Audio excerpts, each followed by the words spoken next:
కారం కారంగా ఉంటుంది, అన్నీ కలవు.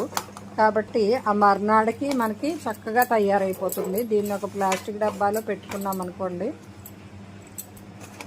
చక్కగా అది పొద్దున్న అయ్యేసరికి మీకు జ్యూసీగా తయారవుతుంది. అంటే ఓటొచ్చి దాని నుంచి చక్కగా పలుచగా తయారవుతుంది. అది మనం వేడివేడి అన్నంలో కలుపుకొని తింటే చాలా టేస్టీగా ఉంటుందండి. పులిహార పోపు, పులిహార ఎలా తింటామో అలా ఉంటుంది, పులిహార లాగా. చూడండి, చూసారా, మర్నాడు చూపిస్తున్నాను నేను.